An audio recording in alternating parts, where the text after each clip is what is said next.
Ajmer six scandal आप भूले नहीं होंगे।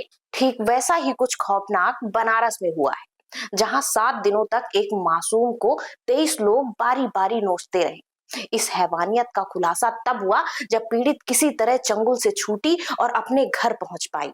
वारदात की तासीर का अंदाजा इसी से लगाइए कि आज जब पीएम मोदी वाराणसी के दौरे पर हैं, एयरपोर्ट पर जब वे लैंड हुए तो अगवानी करने आए अफसरों से इस झकझोर देने वाली वारदात पर क्या कार्रवाई हुई पूछ बैठे। नमस्कार, मेरा नाम हेमा श्रीवास्तव। आप देख रहे हैं यूनाइटेड भारत। आज बात उस घिनौनी वारदात की जिसने वाराणसी का दामन दागदार कर दिया है।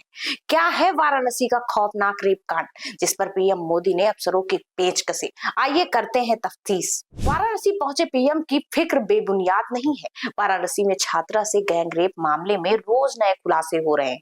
ड्रग्स के नशे में छात्रा को 7 दिन अगवा कर 23 लोगों ने रेप किया। अब तक इस मामले में 12 लोगों को पुलिस ने अरेस्ट कर लिया है।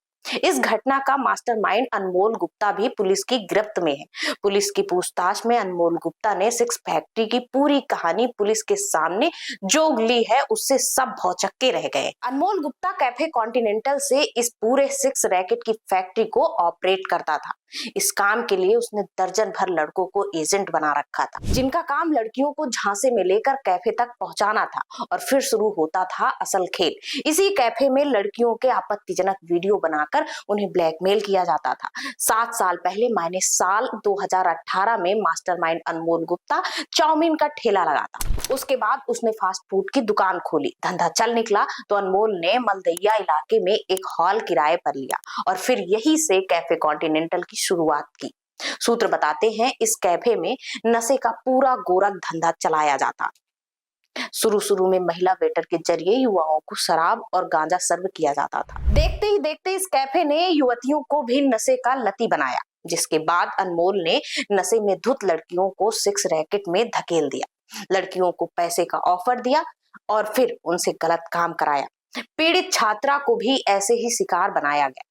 लड़की 29 मार्च को गायब हुई और 4 अप्रैल को बेसुध हालत में बरामद की गई। इन 7 दिनों में उसके साथ 23 लोगों ने रेप किया।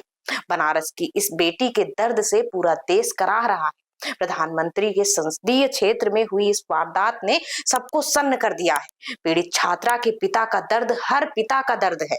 पीड़ित बेटी के पिता आप बीती सुनाते सुनाते गुहार लगा रहे हैं कि गुनहगारों को ऐसी सजा मिले कि मिसाल बने। हमारे बच्ची के साथ किस हिसाब से जो है दरिंदगी हुआ है और इस पूरे घटना को किस तरीके से सामूहिक अंजाम दिया गया है, इसमें हमारा चाहना है कि सबको कड़ी से कड़ी सजा मिले। प्रशासन से, न्यायालय से हमको यही उम्मीद है। ताजुब है जब साथ देने का वक्त है तब इस दर्दनाक वारदात में भी अखिलेश यादव अलग ही एंगल खोज लाए। बीएचयू में एक बेटी जो पढ़ती थी, उसके साथ जो बलात्कार हुआ, उसमें जितने लोग निकले वो सब भारतीय जनता पार्टी के लोग थे। और कानून व्यवस्था की सवाल तो आप बीजेपी से पूछना चाहिए। खैर, जाके पैर न फटी बिवाई सो क्या जाने पीर पर आई। हर मुद्दे पर राजनीति ने ही इस देश और समाज का बेड़ा गर्क कर रखा है। अगर इतने संवेदनशील वारदात में भी सिर्फ और सिर्फ राजनीति होगी तो समाज में खुले आम घूम रहे भेड़ियों से अपनी बेटियां बचा पाना दूर की कौड़ी। समय आ गया है कि हम खुद अपनी बच्चियों के मिलने जुलने वालों पर नजर रखें और उनसे भी बेटों की तरह खुलकर बात करें, ताकि पता चल सके कि हमारे घर की बेटियों को बाहर कोई बहका तो नहीं रहा है।